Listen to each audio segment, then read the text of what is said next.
नमस्कार, स्वागत है आप सभी का सत्याग्रह विद CNN में और मैं हूं हेमंत भट्ट। इस समय हम गुजरात में हैं और विधानसभा चुनाव को ग्राउंड जीरो से जाके कवर कर रहे हैं। सबसे बड़ी बात कि जिस प्रकार से गुजरात में इस समय राजनीति अपने चरम पे है, जितनी भी राजनीतिक पार्टियां हैं वो इस समय जनता को ये बताने में आमादा हैं कि उन्होंने जनता के लिए बहुत सारा काम किया है और ये समय जनता का है कि वो उनके मुद्दों पे उनको वोट करे। हम गांव में निकल रहे हैं, हम लोगों से बात कर रहे हैं कि आम आदमी के जीवन में राजनीति से कितने बदलाव हुए हैं और अगर आज भी उन लोगों के पास बहुत सारी कमियां हैं या अगर समस्याएं हैं तो वो किस स्तर की हैं। सबसे बड़ी बात कि इस समय जो राजनीति में ध्रुवीकरण हो रहा है, चाहे वो कांग्रेस पार्टी हो, चाहे वो भारतीय जनता पार्टी हो, और इस बार के विधानसभा इलेक्शन में आम आदमी पार्टी भी पदार्पण कर रही है, तो हम गाँव में जानने के लिए आए कि आम आदमी क्या चाहता है और उसके पास कौन कौन सी समस्याएं हैं। गांव के बहुत सारे लोग हमारे साथ में हैं, यहाँ के सरपंच हमारे साथ में हैं। हम इन लोगों से बहुत सारी बातें जाने। इससे पहले आपको जानना ये आवश्यक है कि आज जो भी आप न्यूज़ देख रहे हैं, जो भी खबरें आज तक पहुंचाई जा रही हैं, उसमें कितनी सच्चाई है ये आप खबर को देख करके जान पाएंगे।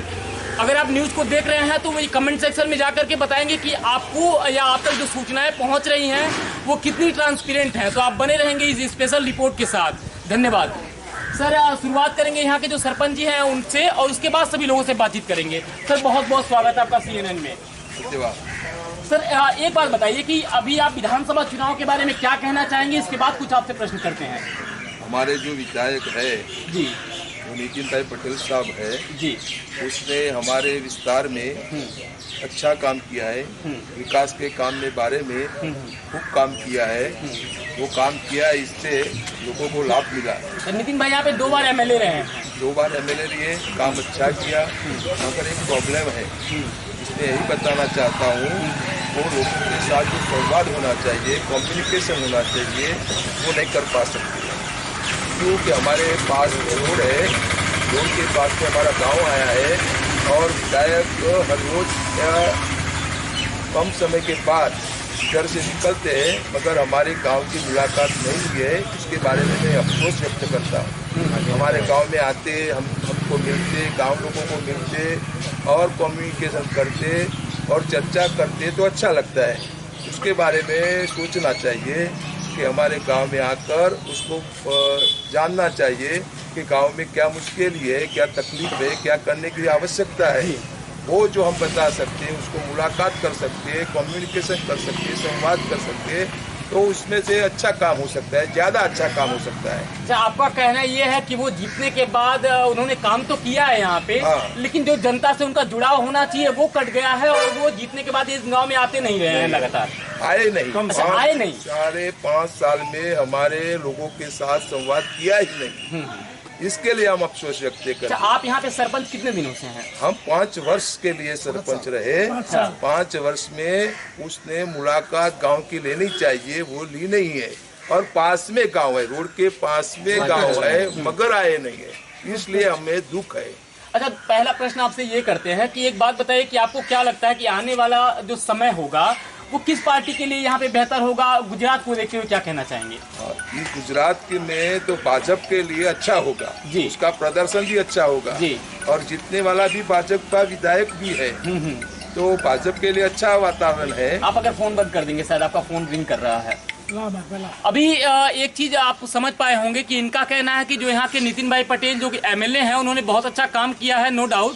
भारतीय जनता पार्टी भी अभी गुजरात में हम जिस भी गांव में जाते हैं, करीब करीब ऐसा लगता है कि जो गांव के लोग हैं उनके काम से संतुष्ट हैं। लेकिन इनका ये कहना है कि जो यहाँ के MLA हैं नितिन भाई पटेल, वो लगातार जीतने के बाद इस गाँव में नहीं आते रहे हैं और जनता से जो उनका कम्युनिकेशन टूटा है, शायद इसी चीज़ को रिपेयर करने की आवश्यकता है भारतीय जनता पार्टी को। सर मुद्दे क्या हैं गांव में? आपको क्या लगता है कि कौन कौन से भी मुद्दे पड़े हुए हैं? गांव में एक मेन मुद्दा था हमारा कि जो बाईपास रोड बनाने का है गांव के लिए, गांव के लोगों के लिए, गांव के विकास के लिए, वो रोड के लिए हमने रजूआत भी की। पंचायत की ओर से, गांव के लोगों की ओर से हमने रजूआत की, मगर हमारा काम नहीं हो सका। गांव को वो काम करने की आवश्यकता खूब थी, मगर काम नहीं हो सका। इसके लिए लोगों में थोड़ा असंतोष है, मगर काम होता तो ज़्यादा संतोष होता, ज़्यादा तरक्की होती। इसके लिए मैं अफसोस व्यक्त करता हूँ। बहुत बहुत धन्यवाद सर। सर क्या नाम है आपका? पटेल कीर्ति भाई। पटेल कीर्ति भाई, आप बताइए ना कि आपको क्या लग रहा है कि अभी इस बार नई एक पार्टी आ रही है, आम आदमी पार्टी, और उन्होंने बहुत कुछ फ्री देने की बात की है, फ्री में बिजली देने की बात कही है, यहाँ के जो बुजुर्ग है उनको तीर्थस्थलों की यात्रा कराने की बात कही है। तो आम आदमी पार्टी का प्रदर्शन कैसा होगा इस बार गुजरात में? आम आदमी पार्टी का प्रदर्शन तो दिल्ली में अच्छा है, लेकिन गुजरात में नहीं चलेगा। गुजरात में तो सिर्फ बीजेपी ही चलती है, क्योंकि उसका जो पंजाब में आए और पंजाब में कितना रिस्पांस मिलता है उस पे आधार है। अच्छा, दिल्ली में तो उसको अच्छा मिला और पंजाब में कैसा मिलता है उस पर गुजरात पर आधार रहेगा। अच्छा, आपको क्या लगता है कोई भविष्य है क्या आम आदमी पार्टी का गुजरात में? आम आदमी पार्टी दक्षिण में चलेगी, उत्तर में तो नहीं चलेगी। अच्छा, इधर नहीं चलेगी? इधर नहीं चलेगी। Okay, thank you sir. क्या नाम है आपका? बलदेव भाई पटेल। बलदेव भाई, एक बात बताइए, आप राजनीति को देख रहे हैं, 27 सालों से यहाँ पे जो कांग्रेस है वो अपनी बनबास को तोड़ करके फिर से सत्ता में आना चाहती है। 2017 के चुनाव में कांग्रेस ने अच्छा प्रदर्शन भी किया था, तो कांग्रेस को लेकर के क्या उम्मीद कहना चाहेंगे कि इस बार कैसा प्रदर्शन होगा उनका, या आपको लग रहा है प्रदर्शन अच्छा होगा भी या नहीं होगा? कांग्रेस का तो नहीं होगा, लेकिन भाजपा और आम आदमी पार्टी के बीच थोड़ी टक्कर रहेगी। अच्छा, और क्या कहना चाहेंगे आप? और कहना चाहेंगे, भारत एक कृषि प्रधान देश है जी। किसानों के लिए जो किसान जो उत्पादन करते हैं उसके अच्छे दाम मिले तो भारतीय जनता पार्टी को विशेष तरक्की मिल सकती है। फिर शिक्षित बेरोजगारी जो है वो थोड़ी दूर करनी पड़ेगी, क्योंकि लोग जो शिक्षित हो रहे हैं तो उसके सामने जॉब मिलना बहुत आप मुश्किल करते हो क्या गया। हैं? मैं प्राइवेट टीचर हूँ। अच्छा, प्राइवेट टीचर हैं आप। टीचर हैं, लोगों को शिक्षा देने का काम करते हैं, जो बच्चे हैं उनको एक सही मार्ग दिखाते हैं। आपको एक बात बताइए कि गुजरात में अभी जो बच्चे हैं, जो युवा हैं, उनका रुझान किस तरफ जा रहा है, या बेरोजगारी उनके जीवन में महत्व रखती है या नहीं रखती है? बेरोजगारी तो बहुत बड़ा मुद्दा है, क्योंकि अगर अच्छी स्टडी करेंगे, अच्छा अभ्यास करेंगे, लेकिन गवर्नमेंट जॉब की जो जितनी ज़्यादा भर्ती होनी चाहिए वो नहीं होती है ज़्यादा लोग, क्योंकि अभी आप देख रहे हैं पूरे देश में क्योंकि यहाँ जो जॉब नहीं मिलती है, इसलिए लोगों का प्रयाण जो है वो फॉरेन की तरफ है, विदेश अभ्यास के लिए बाहर लोग जा रहे हैं। अगर अपने ही देश में, अपने ही राज्य में स्टडी करने के बाद लोगों को अच्छी नौकरी या अच्छी जगह पे उनका काम होता है, वो अच्छे पैसे कमा तो सकते हैं। सरकार से क्या कहना चाहेंगे? एम्प्लॉयमेंट की दिशा में भी काम करने की जरूरत है। बहुत जरूरत है, एम्प्लॉयमेंट की दिशा में भी करने की जरूरत है। किसानों के लिए दाम बढ़े उत्पादन के, वो भी जरूरियात है। महंगाई जो बढ़ रही है ज्यादा, महंगाई केंद्र सरकार, गुजरात सरकार, सभी राज्य सरकार कम आप करे। शिक्षक हैं, एक प्रश्न आपसे जरूर करना चाहेंगे कि अभी आपने देखा होगा कि जो सीएनजी है और पेट्रोल डीजल को लेकर के दाम कम किए गए हैं, और जितने भी लोग हैं, कुछ लोगों का ये भी मानना है कि ये जो इलेक्शन आ रहा है उसकी वजह से ये किया गया है। इसके बारे में क्या कहना? हाँ, मैं भी यही सोचता हूँ कि इलेक्शन आने के बाद तो बहुत सारे गवर्नमेंट जो है नए नए रूल्स लाती है, लोगों के लिए फायदे की बातें करती है, लेकिन जब इलेक्शन में पार्टी जीत जाती है बाद में जो एज इट इज कंडीशन हो जाती है वो नहीं होनी चाहिए। वो नहीं होनी चाहिए, क्योंकि लोगों को यदि दाम घटते हैं पेट्रोल डीजल के या जॉब की जो है महंगाई घटती है, तो फिर 5 वर्ष या ज़्यादा वर्षों तक उनको लाभ मिलना चाहिए, क्योंकि किसान का उत्पादन की जो इनकम है बहुत कम होती है, और ऐसे ही महंगाई रही तो लोगों के लिए बहुत मुश्किल हो सकता है। आम आदमी पार्टी की जो आप बात करते थे, आम आदमी पार्टी विकासशील पार्टी है, आगे आ जाइए। पंजाब और दिल्ली में काम करती है आम आदमी, लेकिन अगर भारतीय जनता पार्टी के अभी चांसेस है, भारतीय जनता पार्टी की सरकार ठीक रहेगी बराबर, लेकिन जो काम नहीं करेगी तो बाद में बहुत सालों बाद मुश्किल हो सकती है। अभी तो आम आदमी पार्टी इतना अडिंगा नहीं जमा सकती, लेकिन बाद में 5-10 साल 15 साल के बाद अगर भारतीय जनता पार्टी ऐसा ही विकास करती रहेगी तो लोगों के लिए, किसानों के लिए, शिक्षित बेरोजगारों के लिए जो काम करेगी तो कोई प्रश्न नहीं आएगा।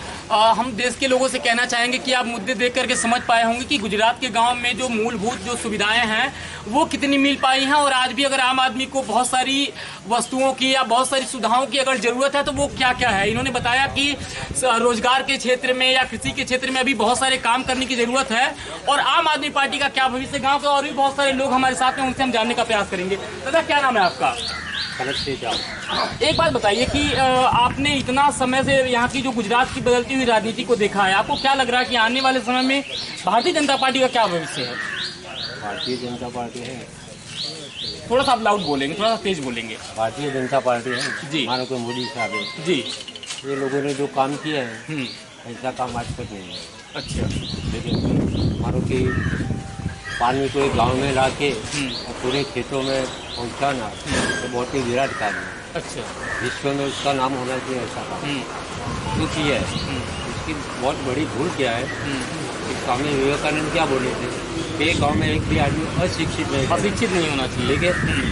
तो उनको व्यवस्था करनी चाहिए कि मेरे गांव की स्कूल है वो सीमेंट के पतरे वाली और बंदर लोग ने 5 साल से उसको तोड़ डाला है। तो ये गांव के टीचर है मंदिरों में चौमासा में बारिश में पढ़ाने के लिए जाते हैं। अच्छा। ठीक है जी।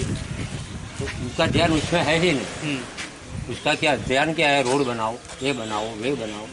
तो सबसे पहले क्या करना चाहिए, शिक्षण होना चाहिए, ग्रांट होनी चाहिए। जी जी। तो एक दिन हमारे स्कूल में साहब सर आए थे, मैं बैठा था, बोले कि पैसा ही नहीं। तो पैसा नहीं, अब कर जाओ और कमा के सरकार को दे दो। ये कोई जवाब है क्या? बिल्कुल। तो 5 साल से बारिश में ये लोग मंदिरों में पटाते, ठीक है। तो ये भाजपा वाले हैं, बहुत ही बढ़िया काम किया है। मेरी 70 साल की उम्र में सबसे खुश हो कि मैं भाजपा से। अच्छा। हाँ, मैं जनसंघ में। लेकिन ये बहुत ही सोचने की जरूरत है जी। ये बच्चों के लिए पूरा ध्यान रखो। तो तुम्हारा जो अगला भविष्य है ना, और विश्व के अंदर तुम विश्व का गुरु हो जाओ। तो कब होगे, शिक्षण होगा तो होगा।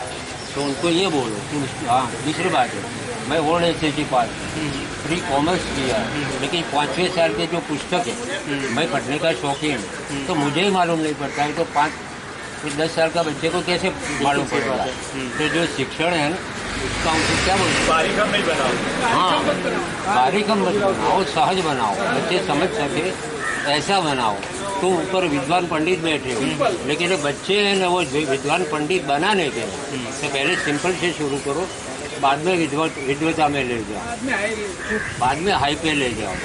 ये समझने की जरूरत है। उनको जिसको विकास करना है तो बच्चों का विकास करना। दादा की आप बातें समझ पा रहे होंगे। इनके कहने का मतलब ये है कि जो अभी जो जूनियर, जो बहुत लो लेवल की क्लासेस हैं, उनमें जो पाठ्यक्रम होता है वो बहुत कठिन होता है, और जो छोटे बच्चे होते हैं उनको समझने में थोड़ी सी कठिनाई होती है। तो आपको समझना होगा कि जो हम एक छोटे बच्चे के माइंड का विकास कर रहे हैं, तो जो पाठ्यक्रम हो वो सरल हो और उनको वो समझ में आए कि धीरे धीरे उनके मस्तिष्क का विकास हो सके।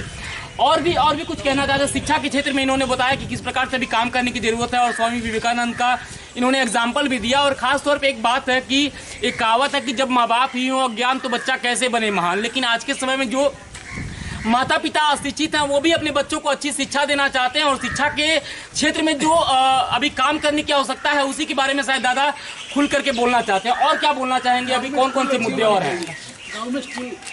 तो हमारे गांव में तो सबसे बड़ा प्रॉब्लम यही है कि स्कूल के पत्र वो छपरा बोलते हैं वही टूट गया है। तो ग्रांट हम हमारे सरपंच साहब ने भी मांगी थी, तो बोले कभी पैसे के जो आपके सरपंच साहब ने तो बताया अभी कि एमएलए सर यहाँ पे आते नहीं है, उन्होंने काम तो अच्छा किया। तो आप लोग एमएलए को लेटर वगैरह लिख के नहीं देते हैं? अरे हमने वो तो टीडीओ में सर्वे दिया है, लिख के दिया है, वो सुनते ही नहीं। हमारा सुनते कोई फंड फाड़ा बनाओ, बराबर।